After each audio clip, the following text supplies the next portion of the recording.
Good morning, students. Today we are going to start the next topic. The name of topic is insurance and principles of insurance. Insurance क्या होता है और insurance के principles क्या होते हैं, that we are going to discuss in today's video lecture. Students, our life is full of uncertainties. हमारी life में बहुत सारी uncertainties हो सकती हैं, ठीक है, हो सकती क्या होती हैं. In the same way, our businesses are also prone to many type of risk and uncertainties. For example, building may partially or wholly get destroyed by the flood, cyclone, earthquake, fire. ठीक है, goods and other property may also damaged by theft, by fire and other kind of accidents or risk. ठीक है, तो these uncertainties are beyond the control of human being. Human being के control से बाहर होती हैं, ठीक है. And these uncertainties cause huge losses to the businessman. Businessman को इन सारी uncertainties से बहुत ज़्यादा losses हो जाते हैं, ठीक है. अब उन losses के हो जाने की वजह से कई बार business को shut down भी करना होता है, ठीक है, वाइंड अप भी हो जाते हैं businesses because funds नहीं हो पाते हैं फिर इतने अरेंज, या बहुत ज़्यादा लॉस हो जाता है तो बिजनेस डूब जाता है. तो इन सारी सिचुएशंस से बचने के लिए इंश्योरेंस काम आता है, ठीक है. अब इंश्योरेंस क्या है?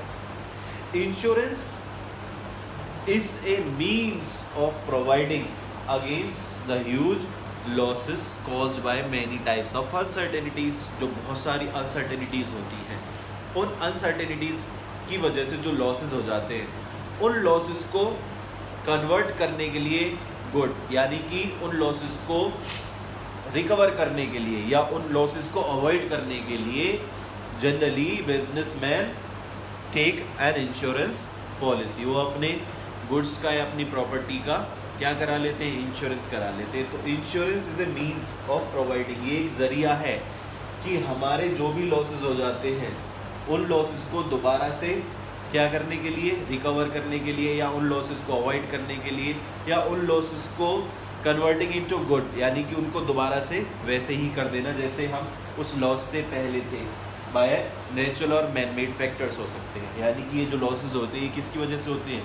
कोई नेचुरल फैक्टर भी हो सकता है. नेचुरल फैक्टर फॉर एग्जांपल कोई साइक्लोन, फ्लड, अर्थक्वेक, ठीक है. मैन मेड जैसे कई बार फायर, थेफ्ट, ठीक है, या केयरलेसनेस. ये सब चीज़ें जो होती हैं, इन सारी अनसर्टेनिटीज़ की वजह से क्या होता है? लॉस. और उस लॉस को दोबारा से कन्वर्ट करने के लिए इन गुड, यानी इन गुड का मतलब ये हो गया कि जैसे हम उस लॉस से पहले थे दोबारा से हम उसी सिचुएशन में पहुंच जाएं, उसी का मतलब मीन्स ऑफ प्रोवाइडिंग, ठीक है. मीन्स ऑफ प्रोवाइडिंग मतलब getting back into the same situation as we were before the loss. और ये जो इंश्योरेंस होता है इसमें दो पार्टीज होती हैं, इंश्योरर और इंश्योर्ड. कौन होते हैं दो पार्टी? इंश्योरर और इंश्योर्ड. मैं यहाँ पे लिख देता हूँ, इंश्योरर और इंश्योर्ड, ठीक है. एक होता है प्रीमियम. देखो, इंश्योरर कौन होता है? Insurance company. इंश्योरेंस कंपनी को क्या कहते हैं हम? Insurer. Who insured the businessman और सम अदर पर्सन, जो हमें इंश्योरेंस देता है, एश्योरेंस जो देता है, ठीक है, कि हमारे जो भी लॉस होंगे उनको जो है वो दोबारा से उनकी भरपाई कर देंगे, कंपनसेट करेंगे. जो लोग प्रीमियम पे करते हैं, यानी कि जो इंश्योरेंस पॉलिसी लेते हैं, पॉलिसी होल्डर जिन्हें कहते हैं, वो इंश्योर्ड होते हैं, ठीक है. फॉर एग्जांपल मैंने कोई मेडिक्लेम पॉलिसी ली हुई है, ठीक है. मेडिक्लेम यानी कि हेल्थ इंश्योरेंस. हेल्थ इंश्योरेंस मैंने सपोज करो स्टार हेल्थ इंश्योरेंस से लिया है, तो स्टार हेल्थ क्या है? इंश्योरर. मैं कौन हुआ? इंश्योर्ड. जो अमाउंट मैंने उनको दिया इंश्योरेंस करवाने के लिए वो क्या होता है? प्रीमियम, ठीक है. अब एक बात और आपको समझनी होगी कि इंश्योरेंस करा लेने से वो रिस्क अवॉइड नहीं होता है, रिस्क एलिमिनेट नहीं होता है, risk still remains there. Risk तो फिर भी रहेगा, यानी कि अगर मान लो मैंने मेडिक्लेम करा लिया तो इसका मतलब ये नहीं कि मैं अब बीमार नहीं हूँगा. बीमार तो हो सकता हूँ, कभी भी हो सकता है कोई भी बंदा बीमार, ठीक है. बट जो भी उसके हॉस्पिटल के चार्जेस होंगे, एक्सपेंसेस जो उसने किए होंगे, ठीक है, अपने इलाज में, ट्रीटमेंट में, दैट या those expenses get compensated by the insurer, यानी कि उनको कौन भरता है, फिर इंश्योरर भरता है, as per the terms and condition of the agreement between the two parties, that is insurer and insured. ये बात समझ में आई। तो इंश्योरेंस जो होता है ना, हम जो प्रीमियम पे करते हैं उस प्रीमियम का अमाउंट कैसे तय किया जाता है, ठीक है, कैसे तय किया जाता है, मतलब ये होता है कि जितने भी इंश्योर्ड हैं लोग, जिन्होंने इंश्योरेंस लिया हुआ है, उनका कितना नंबर है, ठीक है। सपोज करो जिन्होंने इंश्योरेंस लिया है वो 10,000 पर्सन है, ठीक है। कितने लोग हैं, 10,000, 10,000 लोगों ने इंश्योरेंस लिया है, क्लियर। अब उन 10,000 लोगों को जो है कंपनी एस्टिमेट करेगी, ठीक है, जो इंश्योरेंस कंपनी होगी वो एस्टिमेट करेगी कि उन 10,000 लोगों को कितना लॉस हो सकता है, ठीक है, कितना लॉस हो सकता है। तो उस टोटल लॉस को, सपोज करो सबको 10 करोड़ का लॉस हो सकता है, ठीक है, 10 करोड़ का, तो एक बंदे के ऊपर कितना प्रीमियम आएगा, 10,000, ठीक है। तो इस तरीके से हम जो है क्या करते हैं, प्रीमियम कैलकुलेट करते हैं। इंश्योरेंस कंपनी इसी तरीके से जनरली प्रीमियम काउंट करती हैं कि एक बंदे से हम कितना प्रीमियम ले सकते हैं। अच्छा, अब ऐसा क्यों होता है, देखो मैंने यहाँ भी लिखा हुआ है, it is a device by which the loss likely to be caused, यानी कि जो लॉस हो सकता है, likely to be caused by an uncertain event, किसी अनसर्टेन इवेंट की वजह से जो भी लॉस होगा किसी भी पर्सन को, वो एक पर्सन को हुआ, उस लॉस को हम क्या कर देते हैं, spread over the number of persons. Uncertain events तो आपको पता है, ठीक है, फायर, एक्सीडेंट, फ्लड, थेफ्ट और कोई भी केयरलेसनेस या एक्सीडेंट हो सकते हैं, ठीक है। तो इसमें यही है कि इस ऐसे अनसर्टेन इवेंट्स से होने वाले लॉस को, ठीक है, क्या कर दिया जाता है, spread over the number of persons, यानी कि ये जो 10,000 लोग हैं इन पर स्प्रेड कर दिया जाता है।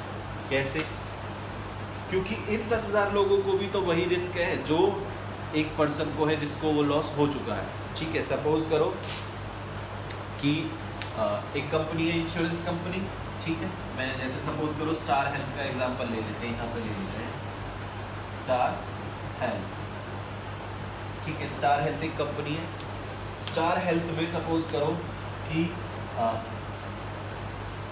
500 पॉलिसी होल्डर हैं, पॉलिसी होल्डर, इन्होंने हेल्थ इंश्योरेंस लिया हुआ है, यानी कि मेडिक्लेम पॉलिसी करवाई हुई है, ठीक है।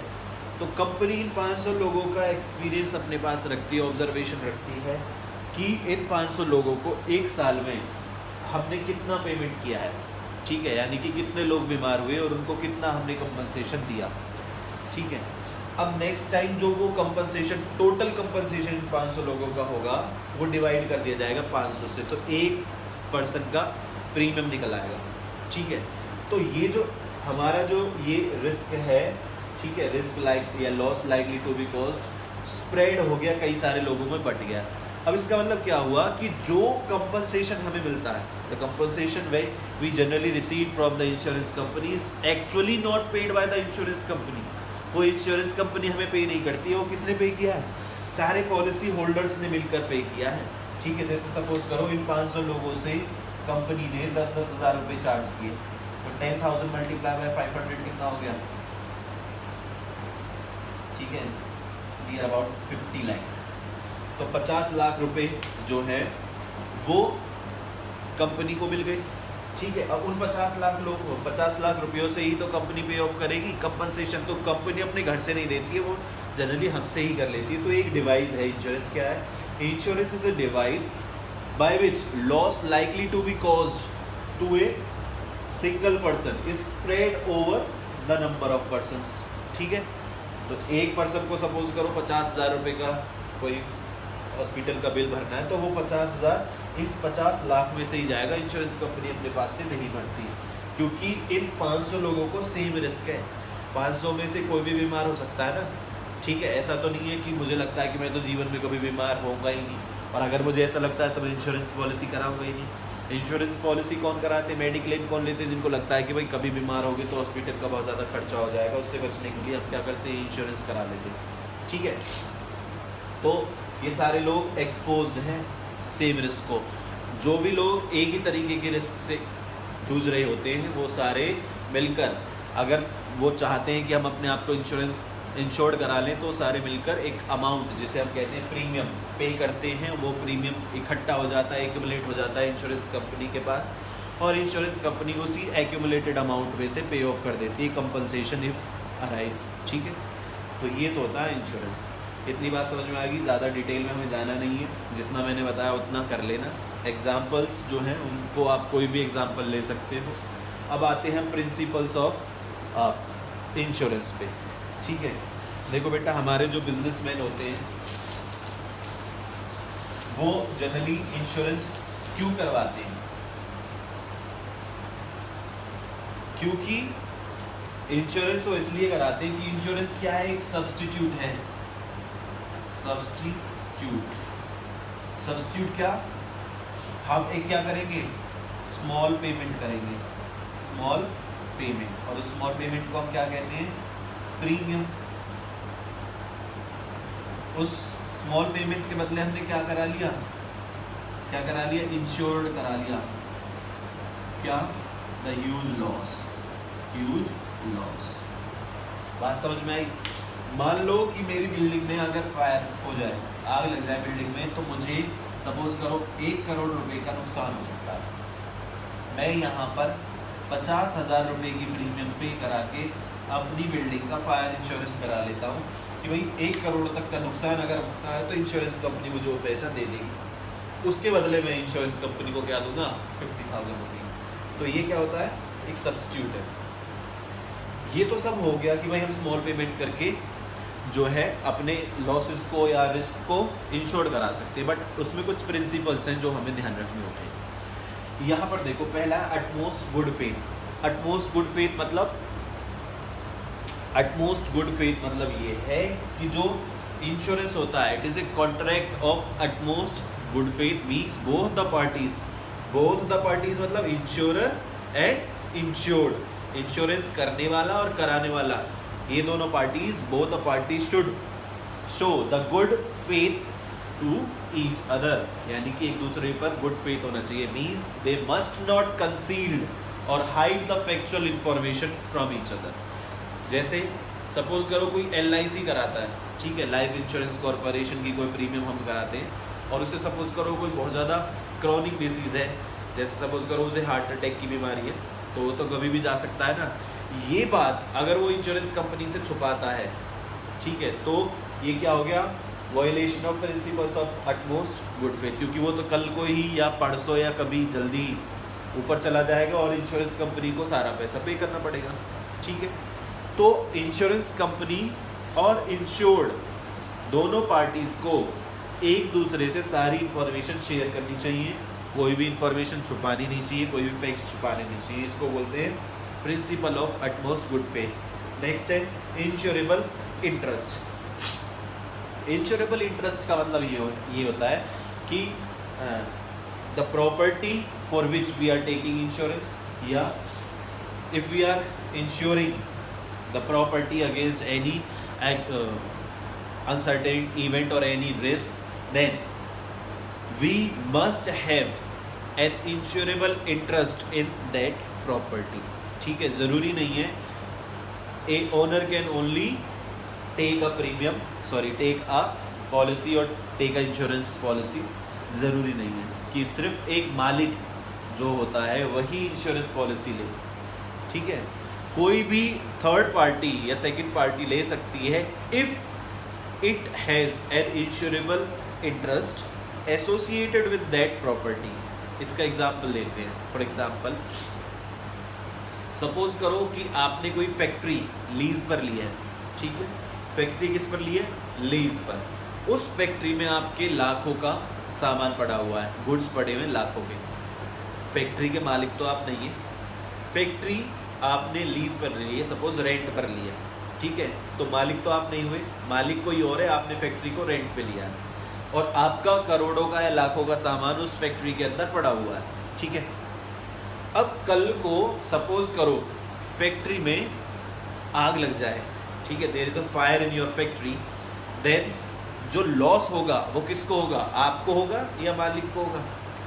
भैया फैक्ट्री के अंदर जो मशीनरीज हैं या जो गुड्स हैं फिनिश्ड और सेमी फिनिश्ड या रॉ मटेरियल है वो तो आपका है, जलेगा तो वही, बिल्डिंग तो उतनी नुकसान नहीं होगी। आप सपोज करो बिल्डिंग नहीं थी, सिर्फ ज़मीन थी, उसका क्या नुकसान हो रहा है? ज़्यादा नुकसान किसका हो रहा है?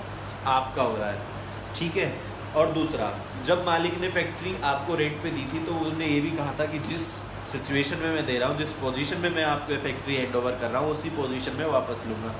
तो मालिक तो आपसे वही सेम सिचुएशन में ही फैक्ट्री वापस लेगा, ठीक है। नुकसान किसका हो रहा है? आपका। तो इसका मतलब ये हो रहा है कि आपका इंश्योरेबल इंटरेस्ट फैक्ट्री से जुड़ा हुआ है, तो आप इंश्योरेंस करा सकते हो फैक्ट्री का, ज़रूरी नहीं है कि मालिक ही कराए। ये होता है इंश्योरेबल इंटरेस्ट। तो किसी भी प्रॉपर्टी से हमारा इंश्योरेबल इंटरेस्ट जुड़ा हुआ है, हम तभी उसका इंश्योरेंस करा सकते हैं। क्लियर? वैसे ही सपोज करो कि आपके फादर हैं, वो आपकी मदर की LIC पॉलिसी करा सकते हैं, ठीक है, या मदर फादर की करा सकते हैं, उनका इंश्योरेबल इंटरेस्ट है। आप पड़ोसी की तो नहीं कराओगे, ठीक है, किसी अननोन पर्सन की तो नहीं कराओगे, क्योंकि वहाँ पर आपका इंश्योरेबल इंटरेस्ट नहीं जुड़ा हुआ है। तो इंश्योरेंस कराने के लिए ज़रूरी नहीं है कि मालिक होना ज़रूरी हो, कोई और अदर पर्सन भी करा सकता है इफ़ हिज और her insurable interest is associated with that property. जैसे मैंने फैक्ट्री वाला एग्जांपल आपको बताया। एक होता है indemnity. All the contract of insurance are contract of indemnity except life insurance, यानी कि सारे इंश्योरेंस जो होते हैं वो क्या होते हैं?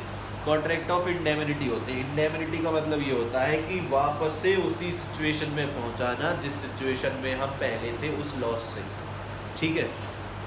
जैसे कोई गाड़ी है, उसका एक्सीडेंट हो जाता है, ठीक है, तो इंश्योरेंस कंपनी को कंपनसेट करना होगा, यानी कि उस गाड़ी को फिर से वैसे ही बनाना होगा जैसे वो एक्सीडेंट से पहले थी। ये होता है इंडेमिनीफाई, ठीक है, कंपनसेट करना, हर्जाना है, मुआवजा देना।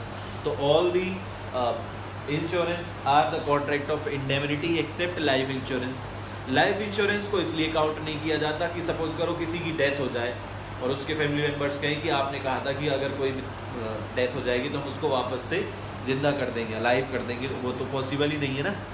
कोई व्यक्ति अगर मर जाए तो उसको वापस से जिंदा करना is not possible. That's why insurance of health और life insurance is not a contract of indemnity. तो इंडेमिनिटी में यही होता है कि जो लॉस से पहले हम जिस सिचुएशन में थे, यानी कि the insurance company promises to make all our losses good, यानी कि सारे लॉसेस को दोबारा से अच्छा कर देती है, ठीक है, यानी कि जैसे हम बिफोर द लॉस थे जिस सिचुएशन में, उसी सिचुएशन में पहुंचाना। नेक्स्ट है doctrine of causa proxima. Causa proxima क्या है? Whenever there is any loss arises, अगर हमारे यहाँ कोई भी लॉस अराइज होता है तो उस लॉस का जो डायरेक्ट कॉज होगा, डायरेक्ट कारण होगा, ठीक है, प्रॉक्सिमेट मतलब डायरेक्ट कॉज। एक तो डायरेक्ट कॉज होगा, एक रिमोट कॉज होगा। तो इंश्योरेंस कंपनी डायरेक्ट कॉज को देखेगी पहले, और वो डायरेक्ट कॉज अगर इंश्योरेंस पॉलिसी में या कॉन्ट्रैक्ट में कवर है तभी कंपनी क्या देगी? हमें कंपनसेशन, हर्जाना देगी, अदरवाइज नहीं देगी। इसका एग्जांपल लेते हैं। जैसे सपोज करो आपकी फैक्ट्री में गुड्स पड़े हुए हैं, गुड्स, ठीक है, आपने उसका फायर इंश्योरेंस कराया हुआ है। अब फायर इंश्योरेंस में इंश्योरेंस कंपनी ने कहा है कि अगर आग लगेगी और आग लगने के कारण आपके गुड्स खराब होंगे तो ही हम क्लेम देंगे आपको, ठीक है। अब सपोज करो ऐसा हो जाए कि जो आपके फैक्ट्री में गुड्स पड़े हुए हैं एक्सेसिव हीट के कारण ही खराब हो जाए। एक्सेसिव हीट का मतलब ये है कि वहाँ पर टेम्परेचर बहुत ज़्यादा हो जाए जहाँ पर वो गुड्स पड़े हुए हैं, और उस ज़्यादा टेम्परेचर की वजह से वो ख़राब हो जाए, ठीक है। तो जो आग है या फायर जो है वो प्रॉक्सिमेट कॉज है, डायरेक्ट कॉज है, और जो एक्सेसिव हीट है वो रिमोट कॉज है। तो कंपनी क्या देखेगी? Direct cause. वो कंपनी ये देखेगी कि आग के कारण गुड्स खराब हुई है या वो रखे ही अपने आप एक्सेसिव हीट के कारण खराब हो गए। तो कंपनी तो सिर्फ फायर के केस में ही क्लेम देगी, एक्सेसिव हीट में नहीं देगी। तो ऐसे ही हम प्रॉक्सिमेट कॉज देखते हैं, ठीक है। जैसे कई बार आपने देखा हो आपके आसपास मेडिक्लेम जिनका होता है वो बीमार हो जाते हैं कई बार, और बीमार होने के कारण हॉस्पिटलाइज उनको करना पड़ता है, पर जो इंश्योरेंस कंपनी कई बार क्लेम पास नहीं करती। क्यों? क्योंकि कंपनी कहती है कि ये वाली जो डिसीज़ थी ये हमारी पॉलिसी में कवर नहीं है, ठीक है।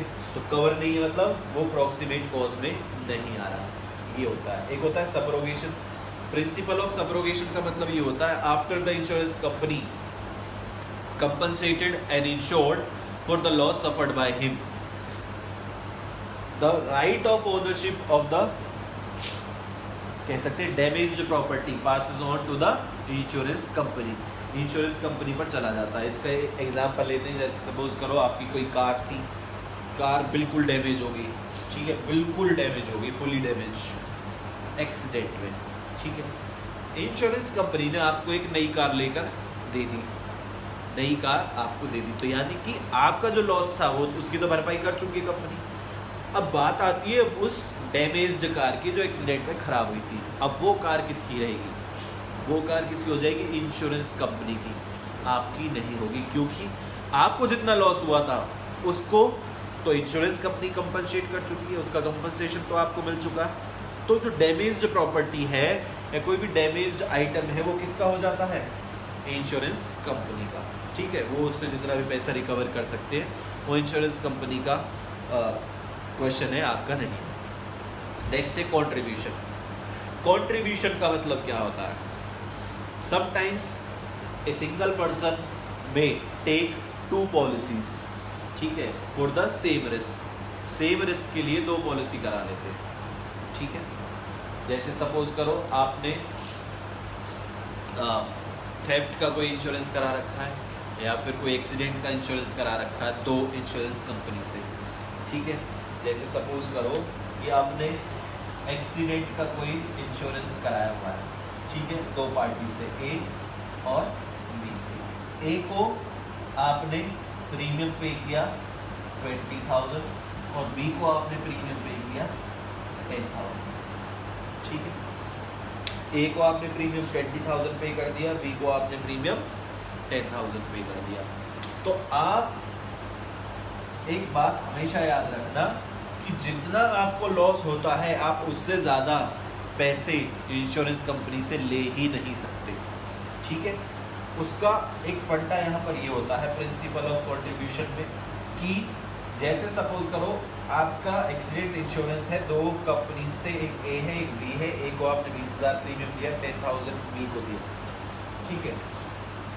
अगर एक्सीडेंट होता है और उसमें सपोज करो कि 90,000 रुपीज़ का लॉस हो जाता है, ठीक है, 90,000 रुपीज़ का लॉस हो जाता है, दिखाई दे रहा है बोर्ड पर। सपोज करो कि उसमें 90,000 रुपीज़ का लॉस हो जाता है, ठीक है। तो ये 90,000 रुपीज़ ऐसा नहीं है कि 90,000 ए से ले लो और 90,000 बी से ले लो, नहीं, it is not possible because you can not charge higher value from the insurance company than the loss actually suffered by you. यानी कि जितना लॉस आपको हुआ है आप उससे ज़्यादा तो इंश्योरेंस कंपनी से क्लेम ले ही नहीं सकते, ठीक है। तो ऐसे केस में क्या होगा कि इनका हम रेशियो बना लेते हैं। रेशियो मतलब जैसे यहाँ पर भी 4 0 है, यहाँ पर भी 4 0, इनका रेशियो क्या हो गया? 2:1। अब जो एक्चुअल लॉस हुआ है उस लॉस को ये इंश्योरेंस कंपनी अपने रिस्पेक्टिव रेशियो में जो भी उनकी प्रीमियम का रेशियो रहा होगा, जैसे यहाँ पर 2:1 है, क्लेम दे देगी। तो यहाँ पर 2:1, 90,000 का 2:1 अगर हम करें तो 90,000 2 डिवाइडेड बाय 3 ये आपका आ जाएगा 60,000, बचा 30,000। तो ए आपको देगा 60,000 और बी आपको देगा 30,000, यानी कि जो आपका एक्चुअल 90,000 लॉस है वो तो आपको मिल जाएगा। बट जो ये इंश्योरेंस कंपनी जिन्होंने सेम रिस्क को कवर किया, ये रिस्क सेम होना चाहिए दोनों से ही, इससे भी एक्सीडेंट इंश्योरेंस होना चाहिए और इससे भी एक्सीडेंट का होना चाहिए, ठीक है, सेम रिस्क होना चाहिए। तो आपको जो लॉस एक्चुअल हुआ है उस रेशियो में मिल जाएगा जिस रेशियो में आपने दोनों पार्टीज को प्रीमियम पे की होगी। तो ये थे हमारे प्रिंसिपल्स ऑफ इंश्योरेंस। बहुत इंपॉर्टेंट टॉपिक है बेटा, इस चैप्टर में और कुछ खास है भी नहीं, इंश्योरेंस है तो इसको आप अच्छे से करना। Principles of insurance are very important. इसके बाद हमारे टाइप्स ऑफ इंश्योरेंस और रह गए, वो हम नेक्स्ट वीडियो में कवर करेंगे।